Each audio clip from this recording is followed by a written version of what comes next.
नमस्कार मेरे दृश्य टीचिंग एकेडमी के सदस्यों। आज हम केबीएस के लिए बहुत ही महत्वपूर्ण पेडागोजी के 60 प्रश्नों की प्रैक्टिस करने वाले हैं। इससे पहले आप हमारी वीडियो को लाइक और हमारे चैनल को सब्सक्राइब जरूर कर लेना।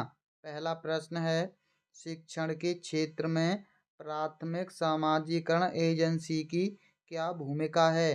प्राथमिक समाजीकरण एजेंसी है परिवार।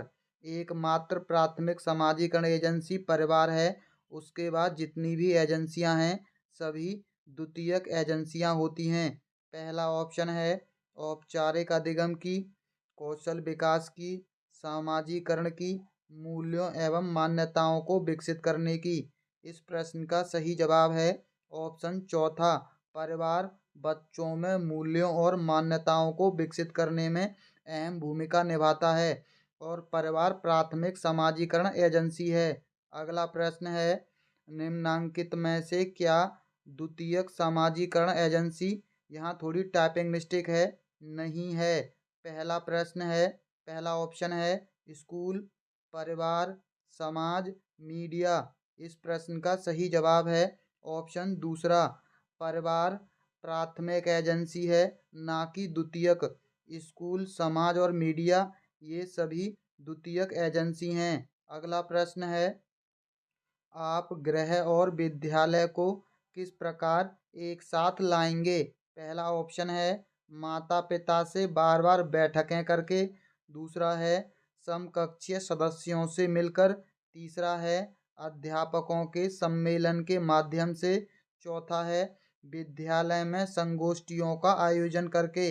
इस प्रश्न का सही जवाब है ऑप्शन चौथा, विद्यालय के अंदर संगोष्ठियों का आयोजन करके घर और विद्यालय दोनों को एक साथ ला सकते हैं। अगला प्रश्न है, स्कूल में अभिभावक शिक्षक संघ पीटीए की क्या भूमिका है?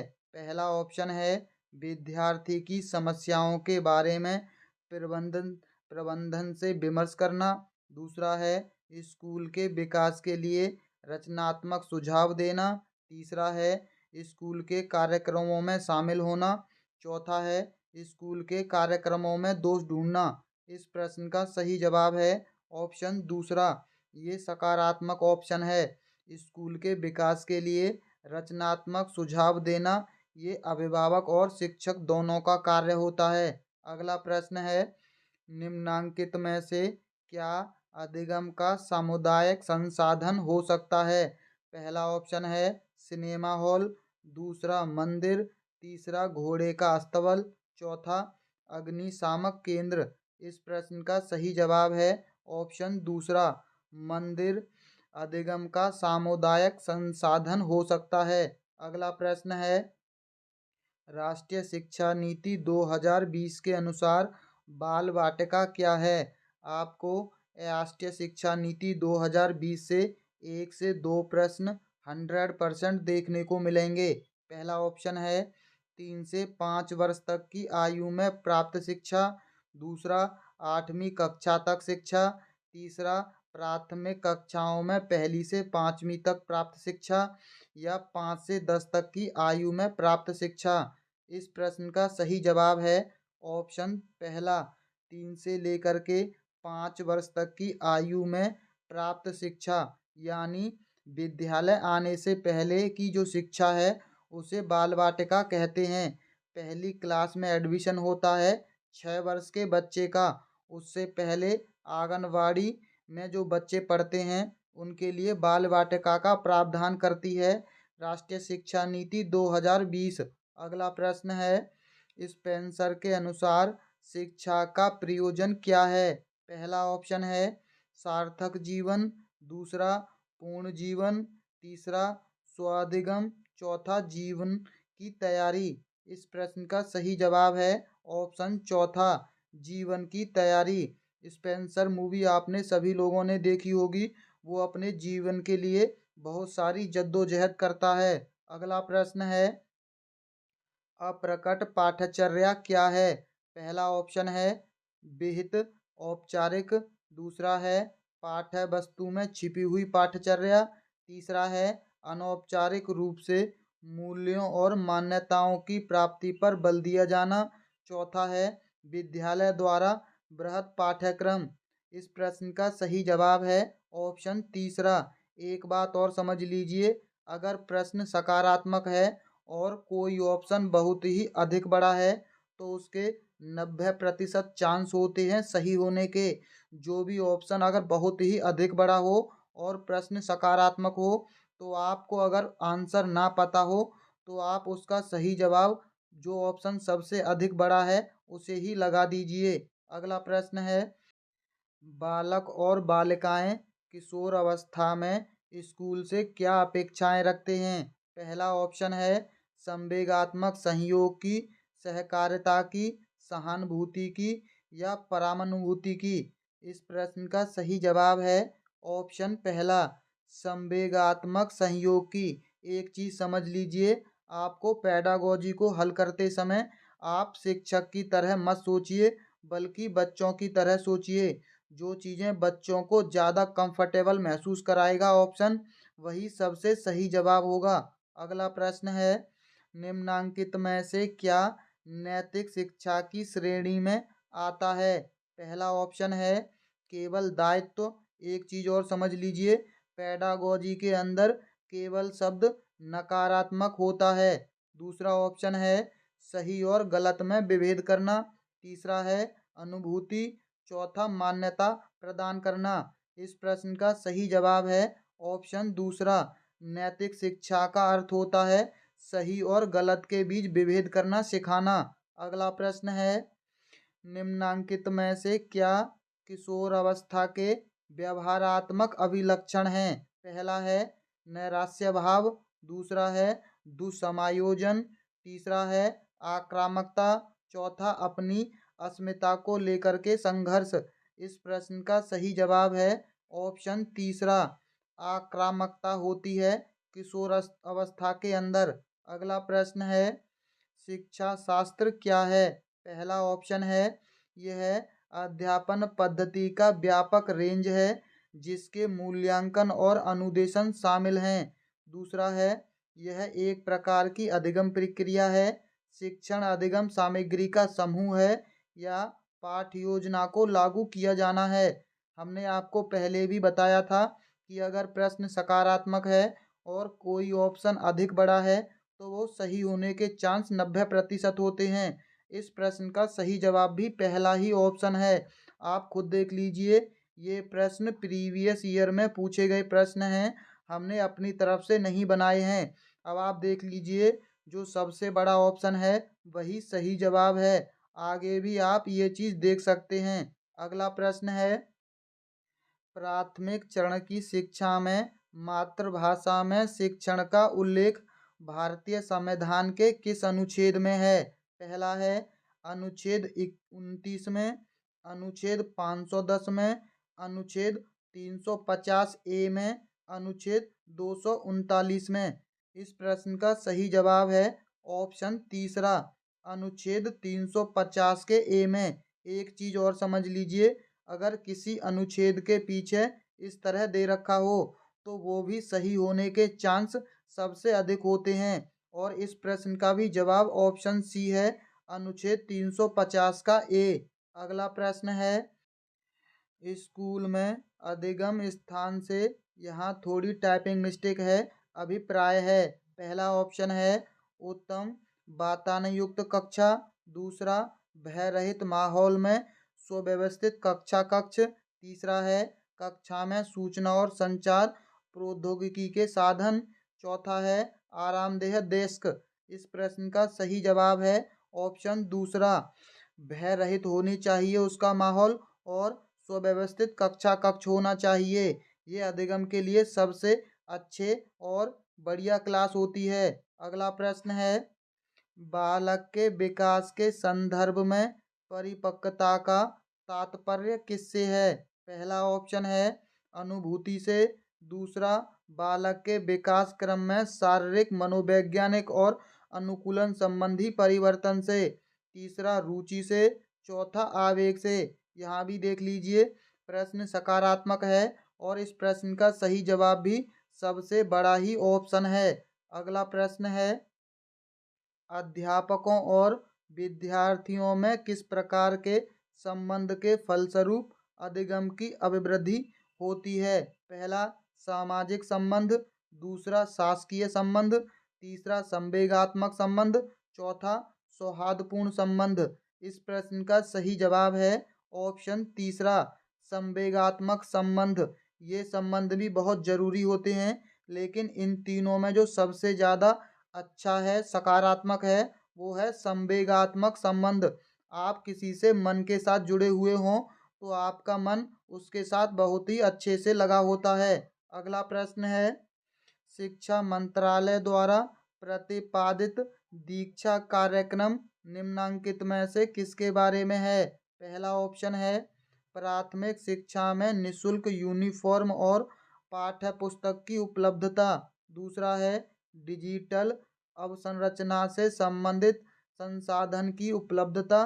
तीसरा है, ऑपरेशन ब्लैक बोर्ड। चौथा है, प्राथमिक शिक्षा का सार्वभौमिकरण।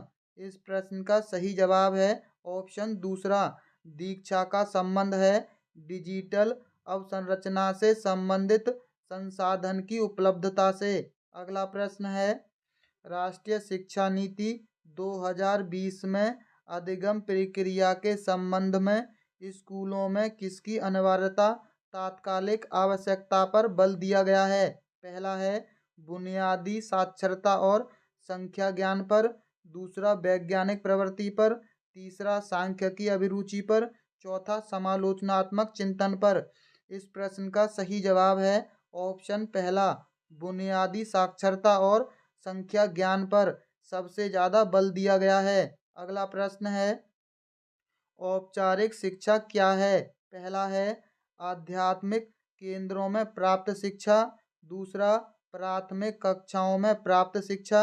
चौथा, जीवन में विभिन्न स्रोतों के माध्यम से प्राप्त शिक्षा या संगठित रूप में प्राप्त शिक्षा। इस प्रश्न का सही जवाब है ऑप्शन तीसरा, विद्यालय जीवन में विभिन्न स्रोतों के माध्यम से प्राप्त शिक्षा अनौपचारिक शिक्षा कहलाती है।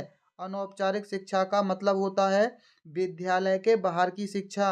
अगला प्रश्न है, बालक के भाषा विकास में स्वरम विज्ञान क्या है? पहला ऑप्शन है, व्याकरण का प्रयोग। दूसरा है, संप्रेषण। तीसरा है, नियमों की समझ। चौथा है, वाक् ध्वनि उत्पन्न करना। इस प्रश्न का सही जवाब है ऑप्शन चौथा, वाक् ध्वनि उत्पन्न करना। अगला प्रश्न है, अनुभवात्मक अधिगम क्या है? पहला ऑप्शन है, समूह में विमर्श के माध्यम से अधिगम। दूसरा है, हाथों हाथ प्राप्त अधिगम। तीसरा है, अनौपचारिक अधिगम। चौथा है, खेल एकीकृत अधिगम। इस प्रश्न का सही जवाब है ऑप्शन दूसरा, हाथों हाथ प्राप्त अधिगम। यानी अनुभवात्मक अधिगम होता है हाथों हाथ प्राप्त अधिगम, स्वयं के अनुभव से सीखा गया अधिगम। अगला प्रश्न है, निम्नांकित में से किसके साथ कक्षा में अधिगम की अभिवृद्धि होगी? पहला है, प्रश्न पूछने की तकनीकी के साथ, व्याख्यान विधि के साथ, श्रव्य दृश्य उपकरणों के प्रयोग के साथ या ब्लैक बोर्ड का प्रयोग के साथ। इसका सही जवाब है ऑप्शन तीसरा, श्रव्य दृश्य साधनों के प्रयोग से अधिगम बहुत ही अच्छा और सफल होता है। अगला प्रश्न है, माहौल निम्नांकित में से किसका अवयव है? पहला है, रचनावाद का, यथार्थवाद का, सशक्तवाद का या व्यवहारवाद का। इस प्रश्न का सही जवाब है ऑप्शन पहला, रचनावाद का अवयव होता है माहौल, और माहौल अच्छा और भयमुक्त बनाना चाहिए बच्चों के लिए। अगला प्रश्न है, स्कूलों में पाठ्यचर्या का क्या प्रयोजन है? पहला है, अधिगम लक्ष्यों का मानकीकरण। दूसरा है, समय पर परीक्षाओं का आयोजन। तीसरा है, अनुदेशन उद्देश्यों की प्राप्ति। चौथा है, समय पर पाठ्यक्रम पूरा करना। एक चीज समझ लीजिए, परीक्षाओं और पाठ्यक्रम को पूरा करना ये पेडागोजी के दोनों नकारात्मक शब्द हैं, यानी ये नेगेटिव के अंदर आते हैं। इस प्रश्न का सही जवाब है ऑप्शन तीसरा अनुदेशन उद्देश्यों की प्राप्ति स्कूल में पाठ्यचर्या का प्रयोजन है। अगला प्रश्न है अधिगम का अभिप्राय है। पहला उच्च शैक्षणिक उत्कृष्टता प्राप्त करना, दूसरा ज्ञान प्राप्त करना, तीसरा परिस्थितियों का छलयोजन, चौथा सकारात्मक परिवर्तन व्यवहार। इस प्रश्न का सही जवाब है ऑप्शन चौथा अनुभव के आधार पर उसके व्यवहार में परिवर्तन, सकारात्मक परिवर्तन ही अधिगम कहलाता है। अगला प्रश्न है जब बालक को जीवन की स्थितियों से उद्भासित किया जाता है तो यह अधिगम कहलाता है। पहला है स्वाभाविक अधिगम, दूसरा है सशक्त अधिगम, तीसरा अनुभवात्मक अधिगम या यथार्थपरक अधिगम। इस प्रश्न का सही जवाब है ऑप्शन तीसरा अनुभवात्मक अधिगम। उसके जीवन की स्थितियों के आधार पर वह अनुभवात्मक अधिगम सीखता है।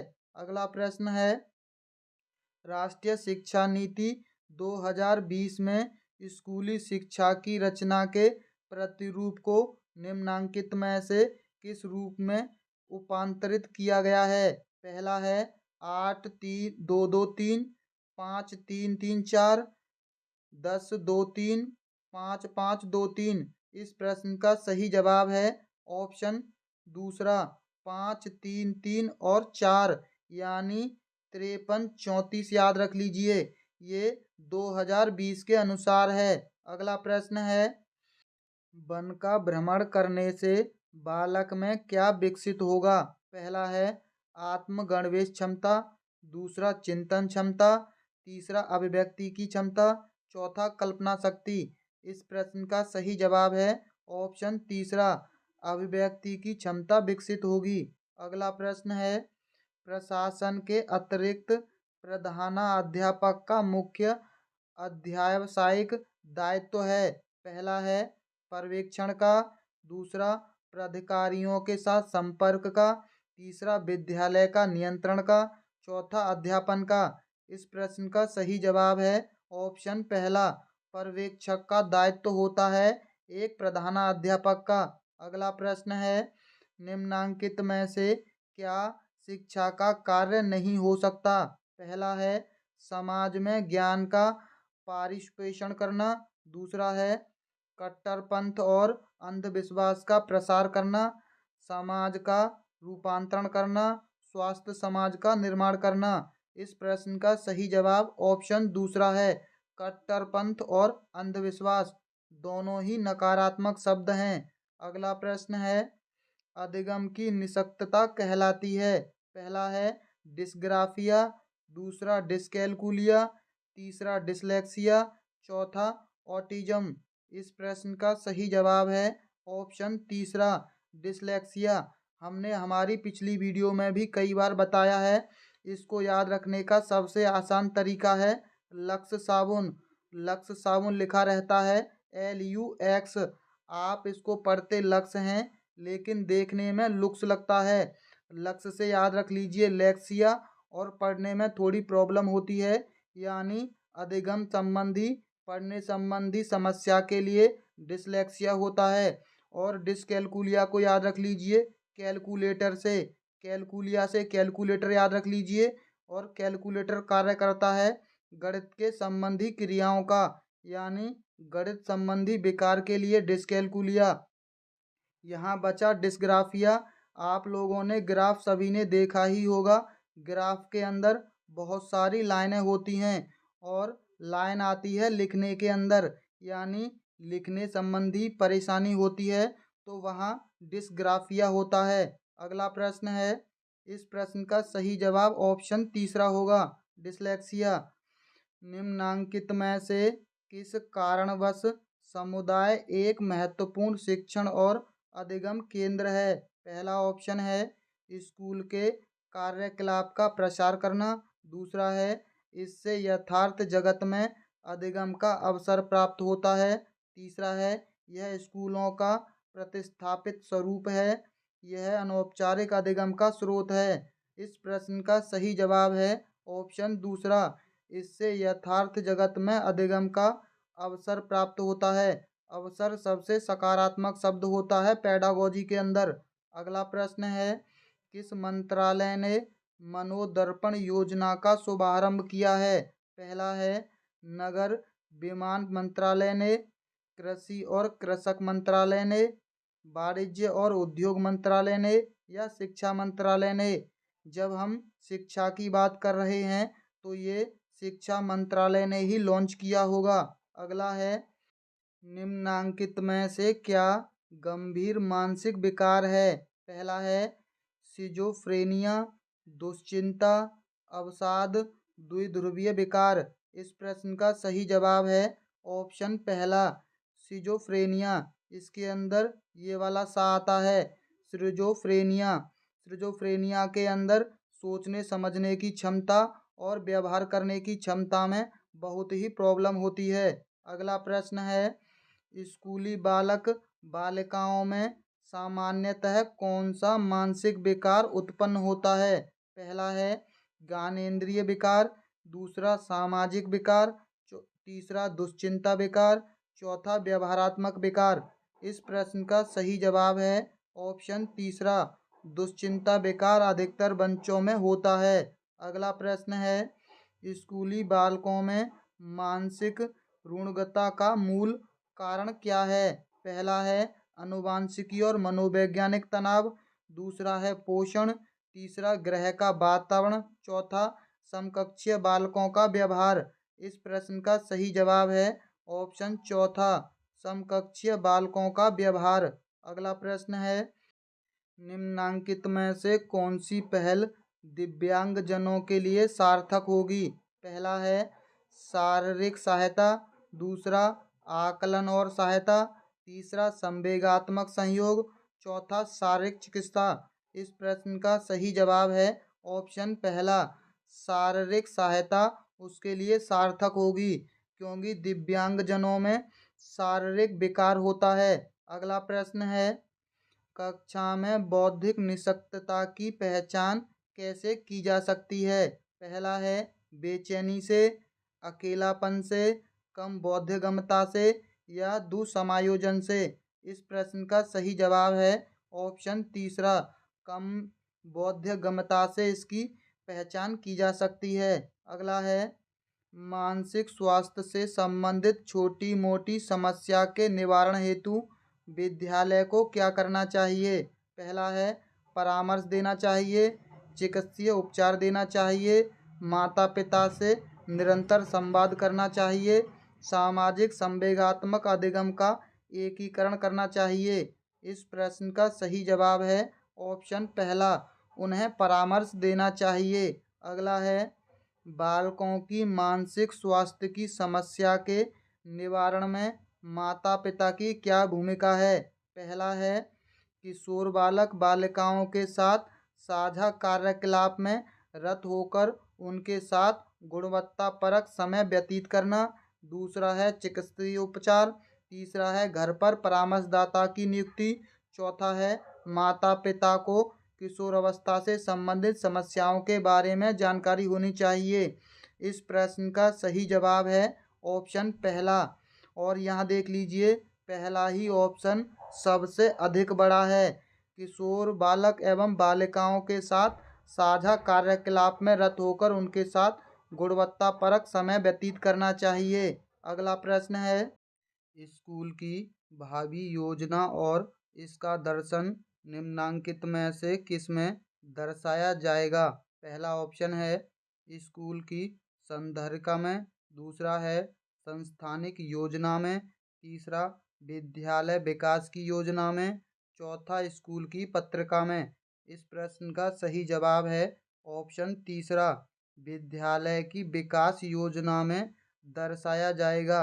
अगला प्रश्न है, किसी नेता को किसी भूमिका में होना चाहिए, किस भूमिका में होना चाहिए? पहला है प्रेरणादायक और निर्देशक की भूमिका में, प्रबंधक की भूमिका में, प्रस्तुतिकर्ता की भूमिका में, या वित्त पोषक की भूमिका में। इस प्रश्न का सही जवाब है ऑप्शन ए, नेता को प्रेरणादायक और निर्देशक की भूमिका में होना चाहिए। लेकिन आजकल के नेताओं के बयान देख लीजिए, बिल्कुल भी प्रेरणादायक नहीं है। अगला प्रश्न है, प्रधानाध्यापक उचित व समव्ययक योजना निर्माण के लिए किसकी सहायता लेगा? पहला है जिला कलेक्टर की, स्कूल प्रबंधन की, स्थानीय प्राधिकारीगण की, या शिष्य अध्यापकगण और माता पिता की।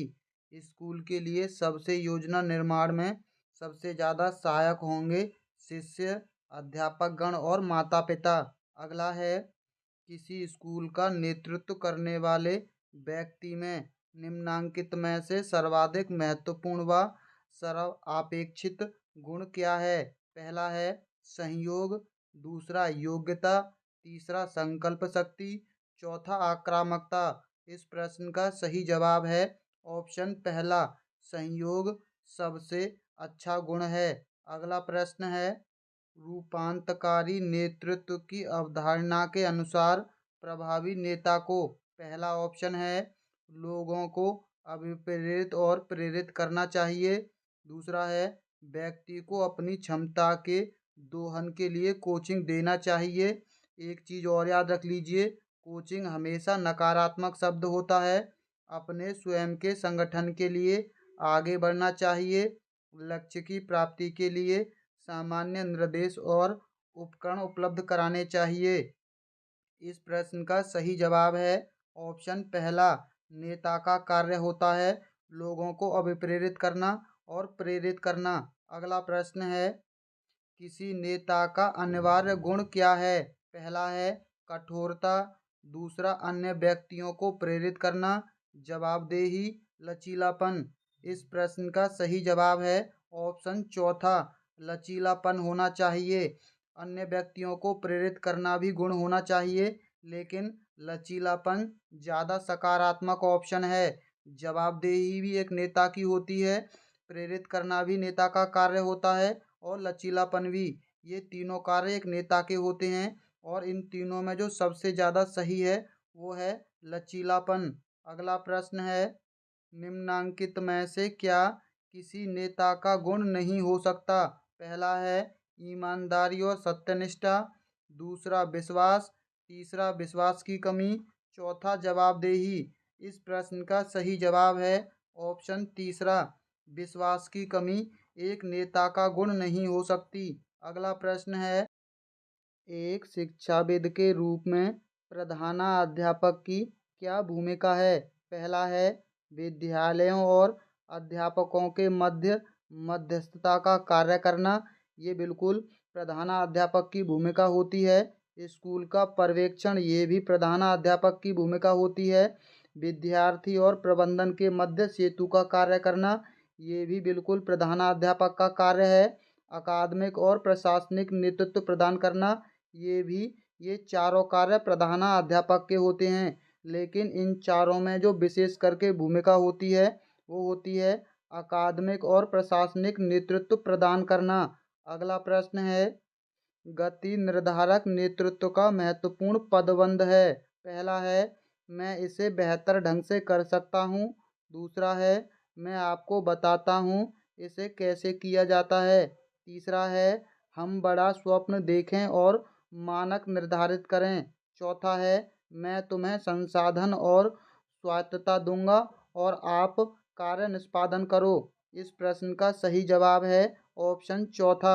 यहाँ भी देख लीजिए, यहाँ भी सबसे बड़ा ही ऑप्शन सही जवाब है। अगला प्रश्न है, ऐसा नेतृत्व जिसमें न्यूनतम नियंत्रण अंतर्ग्रस्त होता है वह निम्नांकित में से क्या है? पहला है लोकतांत्रिक नेतृत्व, दूसरा हस्तक्षेप नेतृत्व, तीसरा सत्तावादी नेतृत्व, चौथा नेतृत्व क्षमता के व्यक्तिक गुण।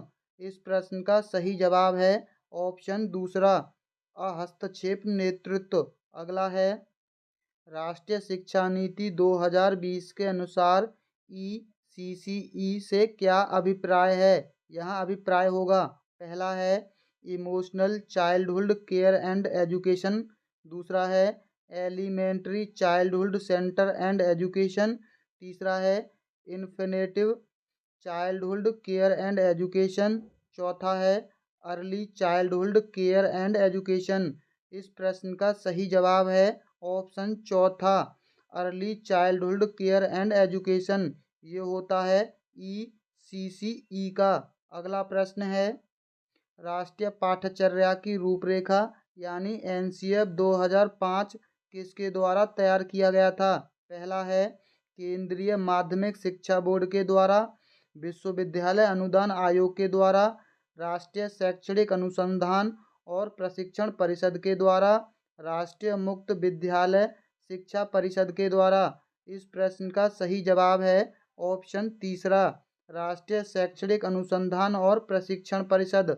अगला प्रश्न है शिक्षा का अधिकार अधिनियम 2009 कब से लागू हुआ?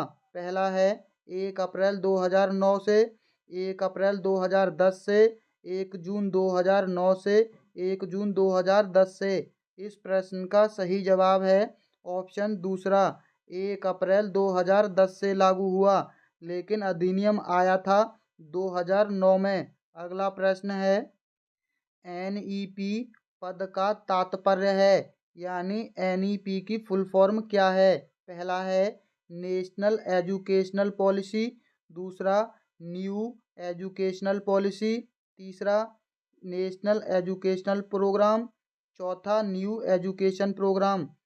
इस प्रश्न का सही जवाब है ऑप्शन पहला नेशनल एजुकेशनल पॉलिसी। अगला प्रश्न है शिक्षा का अधिकार अधिनियम 2009 में शिक्षक के लिए प्रति सप्ताह न्यूनतम कितने घंटे का शिक्षण निर्धारित किया गया है? पहला है 40 घंटे का, 41 घंटे का, 42 घंटे का, 45 घंटे का। इस प्रश्न का सही जवाब है ऑप्शन चौथा 45 घंटे का। ये प्रश्न जो लोग रीट का पेपर देने वाले हैं उनके लिए भी इम्पोर्टेंट प्रश्न है। अगला प्रश्न है शिक्षा का अधिकार अधिनियम 2009 के अनुसार किसी भी बालक को किस कक्षा तक प्रगति रोध का सामना नहीं करना पड़ेगा? ये थोड़ी टाइपिंग मिस्टेक है, ये यहाँ आएगा। ऑप्शन है 8वीं कक्षा तक, 6वीं कक्षा तक, 7वीं कक्षा तक, 9वीं कक्षा तक। RTE अधिनियम 2009 6 से लेकर के 14 वर्ष के बच्चों के लिए है और 6 वर्ष का बच्चा पहली कक्षा में आता है और 14 वर्ष का बच्चा 8वीं कक्षा में। इस प्रश्न का सही जवाब है ऑप्शन पहला 8वीं कक्षा तक के लिए है। अगला प्रश्न है यदि स्कूल में व्यावसायिक परामर्शदाताओं की उपलब्धता नहीं हो तो इसके परिणाम स्वरूप पहला है सह पाठचर्या कार्यकलाप में सहभागिता कम होगी, दूसरा है बालकों में मानसिक विकार बढ़ेगा, विद्यालय की पढ़ाई में कम रुचि होगी, अभिप्रेरणा के स्तर में ह्रास होगा। इस प्रश्न का सही जवाब है ऑप्शन दूसरा बालकों में मानसिकता विकास बढ़ेगा। अगला प्रश्न है राष्ट्रीय शिक्षा नीति 2020 में मुख्यतः किस बात पर बल दिया गया है? ये देख लीजिए सेम प्रश्न है लेकिन ऑप्शनों को चेंज कर दिया है। पहला है प्रकार्यात्मक साक्षरता और संख्या ज्ञान पर बल देना, पठन लेखन और अंकगणित पर बल देना, बुनियादी साक्षरता और संख्या ज्ञान पर बल देना, केवल अपनी मातृभाषा को समझना। केवल तो नकारात्मक वैसे ही है। इस प्रश्न का सही जवाब है ऑप्शन तीसरा बुनियादी साक्षरता और संख्या ज्ञान पर बल देना। ये 2020 का विशेष कार्य है। अगला प्रश्न है शिक्षा का अधिकार अधिनियम 2009 की कौन सी धारा विद्यालय प्रबंधन समिति से संबंधित है? पहला है धारा 18, धारा 19, धारा 20 या धारा 21। इस प्रश्न का सही जवाब है ऑप्शन चौथा धारा 21 विद्यालय प्रबंधन समिति का कार्य है। ये समझ लीजिए कहते हैं ना 19-20, ये उससे 21 है और समिति कार्य करने में विद्यालय में सबसे 21 होती है। आप इस प्रश्न को ऐसे याद रख सकते हैं। अगला प्रश्न है शिक्षा अधिकार अधिनियम 2009 के अनुसार माता पिता का बच्चों को स्कूल भेजना पहला है दायित्व है, कर्तव्य है, अधिकार है या इच्छा है? इस प्रश्न का सही जवाब ऑप्शन बी होगा, उनका कर्तव्य है बच्चों को स्कूल भेजना। प्रिय सदस्यों, आपको ये समझाने की आवश्यकता है नहीं कि क्या करना है। आपको पता है। जिन लोगों को वीडियो पसंद आई हो, वीडियो को लाइक और चैनल को सब्सक्राइब कर लेना, क्योंकि हम ऐसे ही आपके लिए अच्छी प्रैक्टिस लाते रहेंगे। तो चलिए मिलते हैं बहुत जल्द अगली वीडियो में। वीडियो देखने के लिए बहुत बहुत धन्यवाद।